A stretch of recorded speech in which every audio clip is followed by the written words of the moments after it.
النهارده إن شاء الله بإذن الله اليوم التاني من ميني كورس نقد التحول.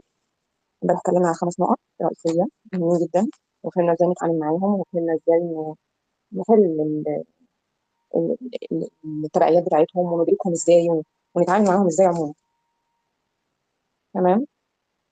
طيب النهارده هنتكلم على 3 نقط كمان مهمين جدا برضو، ومهم ان احنا ندركهم كويس ونتعامل بيهم كويس ونتشربهم كده في وعينا، عشان دي هتبقى نقط فارقة كده في حياتنا لو ان احنا آه، استوعبناها ودخلت فعلا في الادراك بتاعنا. هي الفكره مش زي ما قلت امبارح ان هي مش معلومات احنا بنقولها وخلاص وعرفناها وخلاص، لا. تطبيق بقى تبقى الكلام يبقى في الادراك بتاعنا، في الوعي بتاعنا، خلاص اللايف ستايل بتاعنا احنا بقينا ده، بنتعامل بده. تمام. فبيفرق جدا طبعا في كل حاجه، بيفرق في افكارنا، في طاقتنا، في ردود افعالنا، بيفرق في كل حاجه. الكلام اللي احنا بنقوله ده لما بنقعد بقى وبنطبقه وبنركز عليه وهو ده هو ده التغيير اللي احنا بنسعى له اصلا. بالظبط كده، اسلوب حياه. طيب النهارده حابه ابدا بنقطه مهمه جدا، ان احنا حته ان احنا نبقى عارفين احنا مين اصلا، ونبقى واثقين في ربنا طبعا، وثقتنا في نفسنا نستمدها من ثقتنا بربنا، وايماننا بنفسنا نستمده من ايماننا برب العالمين، بالله عز وجل. فانت ما تفتكريش نفسك كده ان انت اي حاجه في الكون كده ربنا، لا. انت لم تخلقي عبثا، يعني ربنا ما خلقكيش عشان كده الدنيا تلطش فيكي ولا تقومي تاكلي وتشربي وخلص الموضوع على كده، لا. لا، انت لازم تبقي عارفه انت قيمتك ايه، ولازم تبقي عندك ثقه يعني عمياء كده في ذاتك وفي نفسك، لان انت فيكي ربنا الله عز وجل ميزنا عن سائر المخلوقات ان احنا فينا نفخه من روح، احنا فينا نفخه من روح الله، وكلنا خلقنا من نفس واحد. فلما آه، لما تدركي نقطه زي دي ان انت الخليفه، اني جاعلهم في الارض خليفه، يعني انت خليفه لله عز وجل، فيكي نفخه من روح الله عز وجل. انت متخيله ان الكلام دوت مش كلام وخلاص؟ انت لما تبقي عايشه بيه ومستشعره طول الوقت، الموضوع هيتغير تماما. اسلوبك وطريقتك، وعارفه عزتك كده بنفسك، وان انت تبقي معتزه بنفسك وعارفه قدرك وعارفه قيمتك وعارفه ان انت مهمه، انت ليكي اهميه في هذا الكون، لم تخلقي عبثا. فلازم ندرك الموضوع ده جدا، ويبقى عندك ثقه بنفسك تاخديها من ثقتك بربنا. يعني ما تهدريش وقتك الثمين الغالي ده وطاقتك في راي ان انت تبقي قلقانه من ان انت راي الناس فيكي. مع احترامنا الكامل لكل البشر ولكل الناس، بس انا عارفه انت كويس، انا عارفه ذاتي كويس، انا عارفه انا مين، انا عارفه ان انا مخلوقه مكرمه، انا واثقه في نفسي كويس. فخلاص يبقى راي الناس فيا ده مش هيعبر عني في حاجه. راي الناس مجرد ان هو تعبير عن تفكيرهم هم، عن وجهات نظرهم هم، عن معتقداتهم هم، عن تربيتهم هم، عن ثقافتهم هم، عن مجتمعهم هم، عن كل حاجه تخصهم هم. هم لابسين نظاره كده معينه فيها كل الخلطه دي وشايفيننا بيها، يبقى رايهم فينا ما يمثلناش، ما يمثلناش. فما تستمديش ابدا رايك، قصدي قيمتك، من راي الناس فيكي. فبناء عليه بقى اي قرار هتاخديه، اي حاجه حابه تعمليها، ده هيكون نابع من حكمتك الداخليه، نابع من صوت قلبك، صوت روحك، انت عارفه انت بتعملي ايه. فمهما كان راي اللي حواليك في اللي انت بتعمليه، او القرار اللي انت خدتيه، او طريقتك في انت بتتعاملي ازاي، بتعملي ايه في الحياه، مش هيفرق معاكي. خلاص نقطه. يبقى ندرك ان راي الناس ما هو الا نتيجه وعيهم هم وادراكهم هم ووجهات نظرهم هم وتفكيرهم ومعتقداتهم واسلوبهم وكل حاجه تخصهم هم، انما ما يعبرش عننا في حاجه. فدايما ابقى واثقه في نفسي. واهم حاجه بقى، اي قرار تيجي تاخديه، اي حاجه حابه تعمليها، خطوه هتنفذيها في حياتك، اسالي نفسك من مكان صدق، يعني مكان يعني حقيقي، من مكان حقيقي. الشيء ده فعلا انا اريد ان انا آه، اكونه، او انا فعلا حابه ان انا اعمله، او انا فعلا حابه ان انا امتلكه، وات ايفر كان ايه الشيء، وات ايفر كنت هتعملي ايه. اسالي نفسك بصدق. لو انت اجابه خلاص انسي بقى راي الناس ده. انت الحاجه الاجابه طالعه من جواكي، طالعه من قلبك. وتسالي تقولي القرار مثلا اللي انا هاخده ده، او الخطوه اللي انا هاخدها دي بتحقق لي دعم، يعني فيها دعم ليا، فيها دعم ليا، هنفع بيها نفسي وهنفع بيها اللي حواليا. لو خلاص، يبقى اعملي الحاجه وعبري عن رايك وخدي خطواتك وخدي قراراتك، وما تنتظريش راي الناس. خليكي واثقه في نفسك. خلاص انت سالتي سؤال واستشعرتي ان انت كده تمام مرضيه، هيطلع لك مخاوف، هيطلع لك شك، احنا بقى امبارح قلنا نتعامل ازاي مع الكلام ده. طالما صوت قلبك، طالما انت حاسه كده ان في يسر في الطريق ده، يسر في القرار ده، حاسه ان في دعم وسند واسهام ليكي وللناس او للي حواليكي، حتى لو الفئه القليله اللي حواليكي، يبقى خلاص ما نستناش راي الناس، وما نعتمدش على راي الناس، وما نستمدش ما نستمدش قيمتنا من راي الناس فينا، سواء ايجابي او سلبي على فكره. اوكي لو ايجابي تمام ماشي حلو قوي، بس ما تاخدوش ان هو ده الاساس، ان انا اللي هي نظره اعجاب الناس فيا، لا. ليه؟ لان الناس دي في اي لحظه ممكن رايها يتغير، ممكن اصلا ينسوكي، ممكن اصلا حد تاني يلفت انظارهم. فساعتها بقى انت تقعي، انت شاريه قيمتك من اراء الناس، لا. حد قال لك راي كويس، اوكي تمام شكرا خلاص. انا عارفه برضو، انا برجع لي انا جوايا انا كل حاجه. انا مستمده ثقتي في نفسي من ثقتي بالله، عشان انا عارفه انا مين. انا خليفه لله في الارض. انا هي نفخه من روح الله، انا ليا اهميه في الارض. انا لم اخلق عبثا. فكل الامور دي لما تتزرع في وعينا بيبقى تزداد ثقتنا في نفسنا. كل ما زادت ثقتك في الله هتزيد ثقتك في نفسك، كل ما امنتي بالله هتؤمني بنفسك. فمهما كان راي الناس، سواء آه سواء راي ايجابي او راي سلبي. يعني الراي الايجابي قلنا ممكن الناس ايه رايها يتغير في اي لحظه، فانا ما اعتمدش او ما اخدش قيمتي من رايهم. ولو سلبي هيحبطوني ويزعلوني ويضايقوني ويخلوني ارجع تاني ورا، فلا أبدا. انا ابقى واثقه كده في نفسي، عارفه قيمتي، عارفه مش مستنيه اصلا نظره حد ليا، مش مستنيه راي الناس فيا.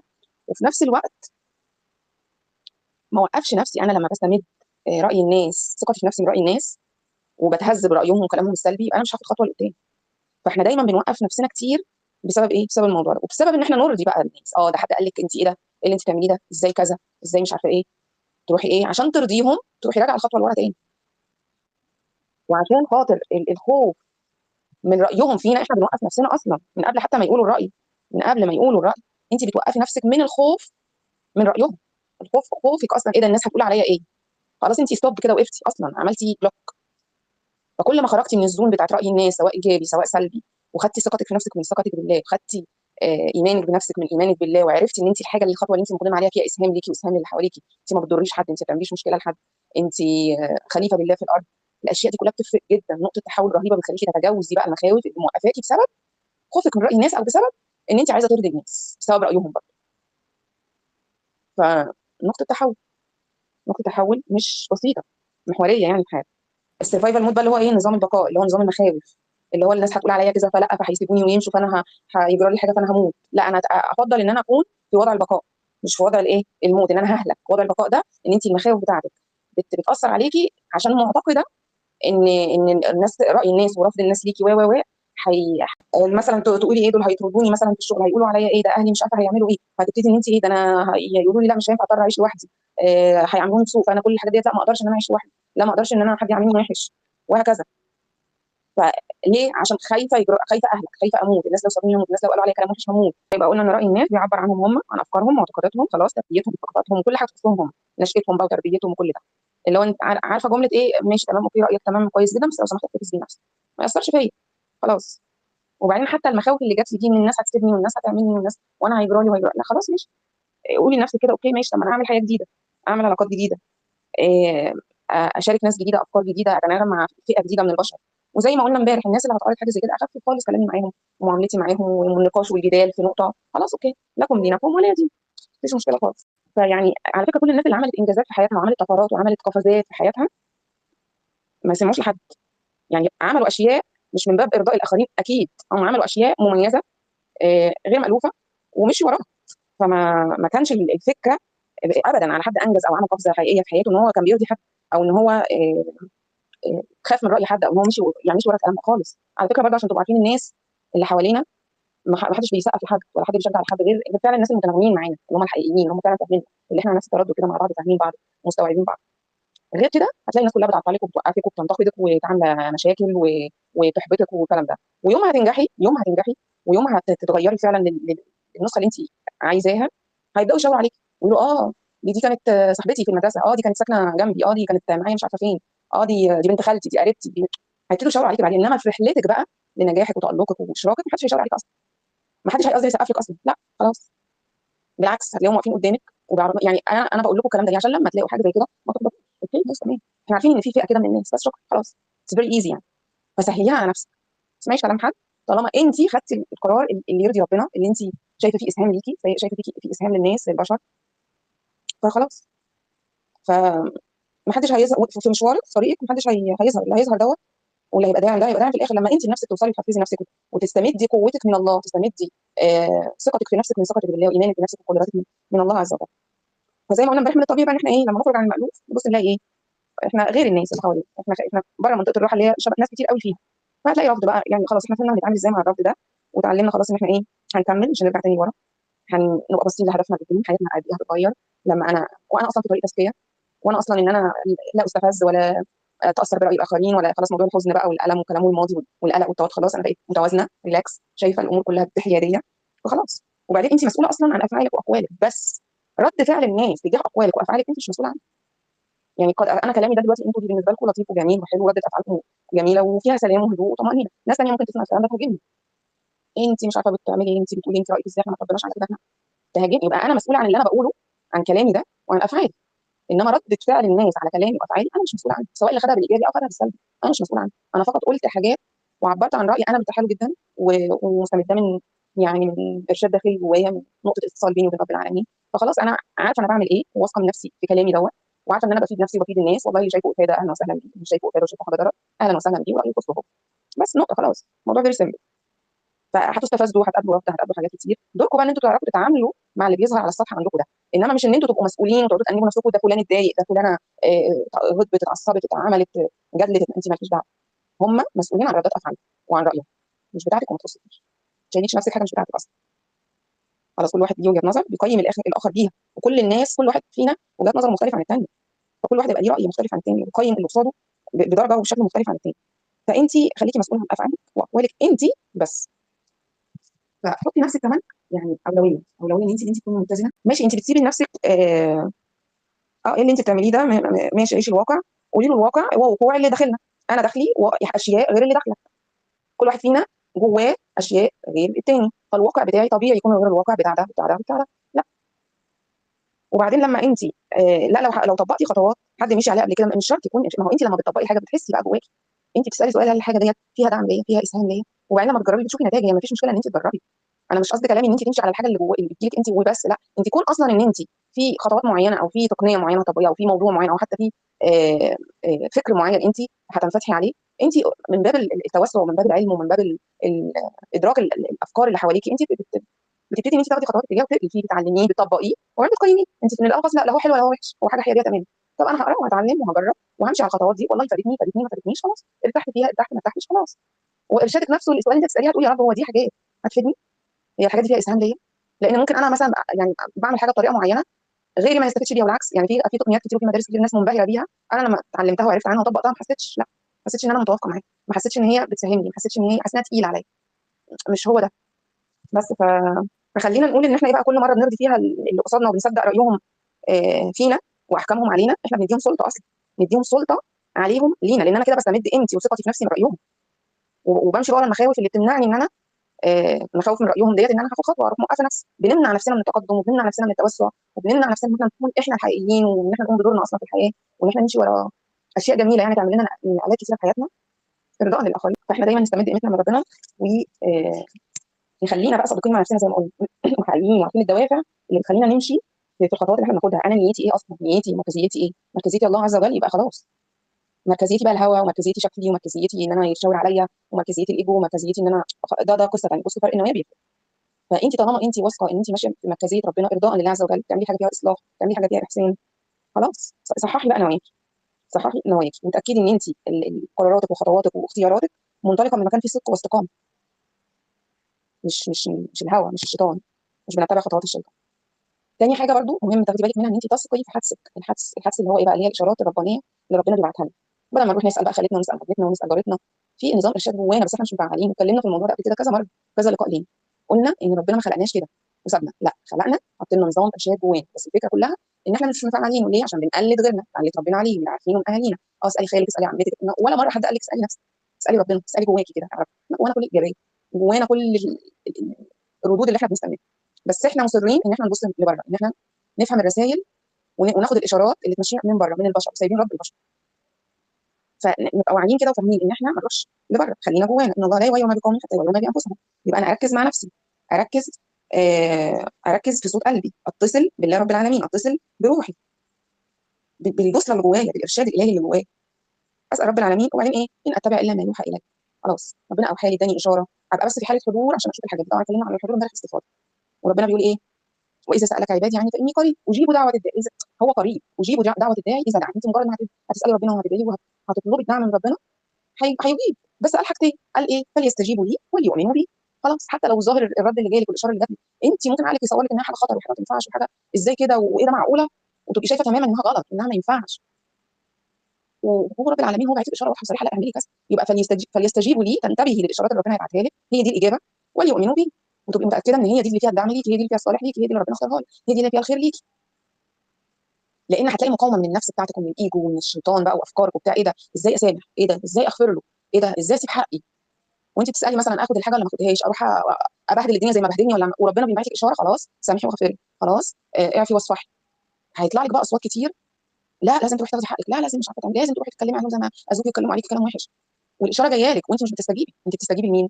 ما فيهاش بقى تستجيبوا لي خالص، تستجيبوا بقى لدماغكم ولعقلكم وللهوى وللايجو وللشيطان وحاجات ثانيه. واليؤمنوا بيؤمنوا ان انا الاشاره اللي انا اديتها لك ان انت لا وقفي واسكتي وما ترديش، فيها ايمان قاطع. طالما الرد ده جاي انت خلصت، يبقى حقي عند ربنا خلاص، انا عافيت وصفحت سامحت انتهى.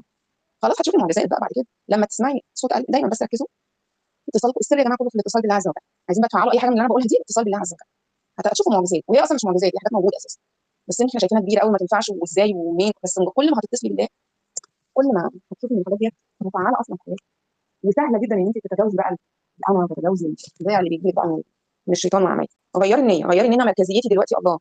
انا موجوده مش عشان الناس تتفرج عليا وتشاور عليا، لا انا هنا عشان الحاجه بقى اللي انت بتعمليها ارضاء لله، عشان انا ابقى احسن ان انا لما اعمل الحاجه دي اكون من المحسنين، اكون من المصلحين. شوفي انت اصلا بتعملي ايه وغيري المركزيه.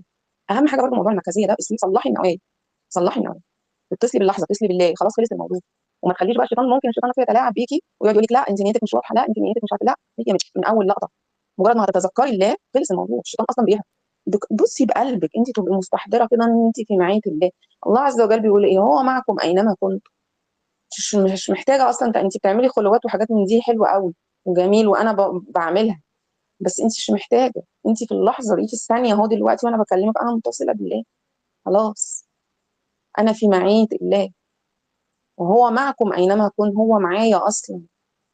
استشعارك بس ان هو في معي، انت في معيه الله خلاص. وانت بتعملي بتشكري، وانت بتعملي بتقولي لا حول لي ولا قوه الا بالله في اللي انا بعمله دلوقتي ده، انت كده في معيه الله. انا في حفظ الله، انا في امان الله، انا بستمد الهدوء والسلام اللي انا فيه من الله. طول ما انت قاعده تذكري الله، تذكري الله، اذكري الله، اذكري الله يعني افتكريه. الناس واخداها اذكري الله، انت تفضلي ماسكه السبحه وعماله تذكري، وده مش وحش، انا ما والله ما مش معترض عليه وبعمله، بس هو مش هو ده المغزى ان انت تقعدي تسبحي وتستغفري وتذكري الله بالالاف. وزي امبارح قلنا ما فيش حدود، زيه زي الاكله اللي بناكلها وبتخلص، كوبايه الشاي اللي بتخلص، والمشوار اللي بنروحه ووصلنا وما عرفناش كل ده حصل امتى. انت ممكن تفري السبحه دي 10 مرات انت مش فاكره اصلا انت بتعملي ايه. فمره واحده باتصال بحضور بصدق افضل 100,000 تسبيحه وانت دماغك في حته ثانيه، انت كده بتذكري باللسان بس. فكلمه اذكر، ذكر الله يعني انت تتذكريه، يبقى في بالك، فاكراه، عارف يعني مستحضراه، مستحضره ان الله معاكي وموجود اهو، انت في معيته. هو اقرب اليكم من حبل الوريد، اقرب وقريب، قريب مجيب، قريب يعني. يعني يا رب اكون وصلتها لكم. انت كل ما هتجتهدي في ان انت تتذكري، تذكري يعني تفتكري تفتكري تفتكري، كل ما تشكري ربنا ان انت بتفتكريه اصلا هيزودك اكتر اكتر. يعني انا ساعات ابقى سهيانه كده واقفه مثلا بغسل المواعين وعماله افكر في الاكل ومش عارفه ايه، وفجاه الاقي نفسي افتكرت ربنا، اشكر ربنا ان هو فكرني بيه اصلا، ما هو بلا حول مني ولا قوه، هو اراد ان هو يفكرني بيه، فدي لوحدها يعني نعمه وفضل منه. شكرا يا رب ان انت سمحت لي ان انا اذكرك وافتكرك دلوقتي. فبتزيد، ومع الممارسه بقى بتزيد بتزيد بتزيد بتزيد لحد ما انت وقت كبير، يعني نسبه كبيره جدا من يومك انت اصلا ماشيه متذكره الله في كل لقطه في حياتك، في معيه الله في كل حاجه. بس فهي بالممارسه بالتكرار، بالتكرار بالتكرار. فخلاص بقى ما نهتمش برأي الناس فينا ولو انت في اي موقف، اي موقف حصل ومش عارفه تعملي ايه، اسالي اسالي، قولي لو ماذا يفعل اكثر شخص حكيم او عنده حكمه في هذا الموقف. الموقف ده لو في واحد يعني، او ربنا بيقول من اوتي الحكمه فقد اوتي خيرا كثيرا، ماشي، اكتر حد عنده حكمه على الارض لو تعرض الموقف ده هيعمل ايه؟ اسالي السؤال ده وشوفي الاجابه اللي هتجيلك ايه. احنا مهم ان احنا كل ردود افعالنا تكون يعني فيها حكمه، فيها حكمه، سواء انت رديتي بلين او رديتي بشده او على حسب ما هيتطلب الموقف منك، بس تكوني في حاله هدوء وفاهمه انت بتعملي ايه، مش منقاده ورا مثلا حاله غضب وردة فعل غاضب، لا. حتى لو هتغضبي انت عارفه ان انت بتغضبي عشان الموقف يستحق ده، عشان انت بتحطي حدود، عشان انت بتوقفي حد عند حده، فانت فاهمه ان ده انت اصلا بتعملي ده، مش الشيطان هو اللي عمال بيخليكي منفعله وبيخليكي غاضبه وبيخليكي بيستفزك عشان تغلطي وعشان لا، ده انت بتعمليه من جوه وانت بيس اصلا، صوتك عالي وشديده وبتعملي واخده اكشن صارم حاسم، بس انت من جواكي بيس، اللي هو انت تلفي الناحيه التانيه تضحكي اصلا من جواكي. ففي فرق كبير جدا في الوعي وفي الحضور. في نقد بناء وفي مديح بناء، نخلي بالنا بقى. يعني ممكن حد فعلا يقول لك حاجه فيها نقد بس بناء، خلي بالك انت اسلوبك المره دي مش عارفه، كان انا ما فهمتش كويس، انت كنت بتتكلمي بسرعه مثلا، انت كنت مش عارفه بتعملي ايه. نقد بناء، اوكي خلاص ماشي. فهسال نفسي فعلا ان النقد دوت هيفيد لي، هيطورني، هيساهم لي، اوكي طب ماشي، احط فيه بقى وقت ومجهود وابتدي ان انا ايه اشوف طب اطوره ازاي، طب اعدل ازاي، طب احسن ازاي. وبرده من جواكي انت في بوصله من جواكي تقولي اه فعلا تصدقي انا كنت كذا كذا كذا، لا حاسه، خلاص اوكي. مش انهار بقى اقول ايه ده قالوا عليا ان انا مش حلوه، ده قالوا عليا ان انا وانتقدوني وعملوا، لا، ما انت كده ده اسمه نقد بان انت خدتيه بصوره تساهم لك اصلا. يعني كلما بقى كنا متصلين بداخلنا اكتر بالله عز وجل، بيبقى سهل علينا ان احنا ناخد اراء اللي جايه لنا من بره دي، الاخرين دول لمصلحتنا، بدل من ان انا ايه اسيبها تتحكم فيا وابقى ويجيلي بقى من وراها مشاعر ان انا ايه ده انا مش نافعه، ده انا مش فاشله، ده الناس كلها قالت عليا مش، لا.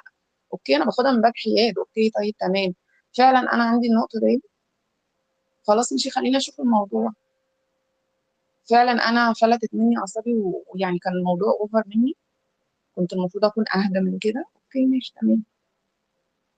فنخلينا ايه يعني عندنا وعي كده، وفي نقطه اتزان كده، وفي نقطه آه يعني يبقى الكنترول معاكي كده، ما تبقيش منساقه ورا حتى اللي بيقعد ينفخ فيكي انت واو انت ما حصلتيش وبتروحي ايه تطلعي سبع سما، لا. هل فعلا هو بيتكلم كلام حقيقي فعلا هيساهم لي، ولا هو اوفر؟ انت هتستشعري بقى، انت مع الوقت انت هتستشعري. فما ما تخ... كده كده يعني رأي الناس، الخلاصة ان رأي الناس ما تخلوش يتحكم فيكي، رأي الناس ما تخلوش يوقفك، رأي الناس ده يخصهم هم، انت مسؤولة عن عن اقوالك وافعالك انت وردات فعلك انت، بس ردات فعل الناس على كلامك واقوالك وافعالك مسؤوليتهم هم، ما تشيليش ذنبها، ما تشيليش همها، ما تجيش فيه. هو مش عاجبه الكلام، خلص الموضوع ينصرف. مش عاجبه احوالي، مش عاجبه افعالي، اوكي انا ما باذيش حد، انا ما بقولش حاجه فيها مشكله لحد، خلاص. ليه بقى؟ لان انا كل ده ملخص، برضو بقيه الملخص انا كل ده واخداه نوايا صحيحه، فيها صدق، فيها استقامه، فيها اصلاح، فيها احسان، فيها مركزيه الله عز وجل، انا اصلا متصله بربنا وعارفه كويس جدا انا بعمل ايه، واخده ثقتي في نفسي من ثقتي بالله، وايماني بنفسي وقدراتي واللي انا بعمله ايماني بيه من ايماني بالله، خلص الموضوع خلاص. اي حاجه تانية بقى هتهون وهتعدي. فما نخليش رأي الناس فينا يوقفنا، وما تخليش المخاوف من رأي الناس فينا تخلينا نقف ونعمل اللي يرضيهم، في مكان ان احنا نقرر لنفسنا ونختار لنفسنا ونرضي نفسنا في الاول. حطوا نفسكم يا جماعة أولوية، ودي مش أنانية، أنا لسه هتكلم في الموضوع ده مش عارفة من ضمن اللي هنتكلم فيه النهاردة تقريبا. آه، أولوية، أولوية دي مش يعني أنانية، أولوية يعني أنا الأول ب... ب... بملى نفسي من جوه عشان أعرف أفيض على اللي حواليا من باب اكتفاء، مش من إنها بقى أنا فاضية من جوه وفارغة وعمالة أدي وأعمل ومن جوايا فاضي. فأنا بقى باخد بقى عمالة آخد، آه رأي الناس، مديح مثلا من الناس، عايزة الناس تعجب بيا، عايزة كلامي يتقال عليه حلو، عايزة أفعالي يتقال عليها واو، عايزة. لا، دي نقطة مهمة جدا. معلش احنا طولنا فيها شوية هي، بس ايه تستاهل بصراحة، لأن أنا بشوف يعني ناس كتير وبقابل ناس كتير حقيقي الموضوع ده موقفهم جدا، وفي النهاية هم ما بيعملوش أي حاجة غلط، بيعملوا حاجات بسيطة جدا. يعني تخيلوا إن في واحدة مرعوبة وخايفة من رأي أهلها إنها تروح الجيم، مش عارفة أقول إيه. طب ماشي يا بنتي، ما تروحيش الجيم، العبي رياضه في البيت. لا، هيقولوا عليا ايه برضه؟ اه، اقفلي الباب على نفسك، طب نفسك دخلوا عليا. رعب وخوف فيك على الفاضي. هو انت بتعملي حاجه لجسمك لنفسك، بتنشطي، خديها حتى حاجه طبيه. انت لو حد اتكلم قولي له والله انا سمعت كذا في التلفزيون وانا بنشط دورتي، يعني ممكن تردي بحاجات لو انت حابه تقنعيهم، او تقولي، او والله هم بقى منزعجين ولا متضايقين، انت ما تضريش حد. ما تقعدي تلعبي رياضه، في يعني 10 دقائق في اليوم ولا نص ساعه ولا. لا، اخويا لو شافني هيبهدل الدنيا ويقول لي اللي انت بتعمليه ده وايه. ما يقوم، طب ماشي ما يقوم. شوفي صحتك بعد شهر شكلها عامل ازاي، وشوفي اللي انت بتخسريه بقى من ان انت خايفه ان اخوك يقول، ويقول يعني كلام في الهوا. وبعدين في النهايه اللي بيبقى عايز يعمل حاجه بيعملها، بيتفنن ان هو يعملها ازاي. هي بتبقى موقفه نفسها المخاوف يعني بصوا دي حاجات بسيطه، انا ما بقولكوش حاجات يعني حاجات تهد الدنيا ولا حاجات تعمل مشاكل. يعني بصوا المخاوف واصله لدرجه ايه، ان هي حاجه يعني غايه الشر، بس قد تكون بالنسبه لها فعلا حاجه كبيره بقى. بس الحمد لله انا ساعدتها يعني، وابتدت ان هي ربنا يسهل، وبدات بيجي لها طبعا مخاوف بيجي لها شويه ضغوطات كده، بس انا يعني الحمد لله بعلمها برضو ازاي تتعامل معاها، والامور ماشيه الحمد لله.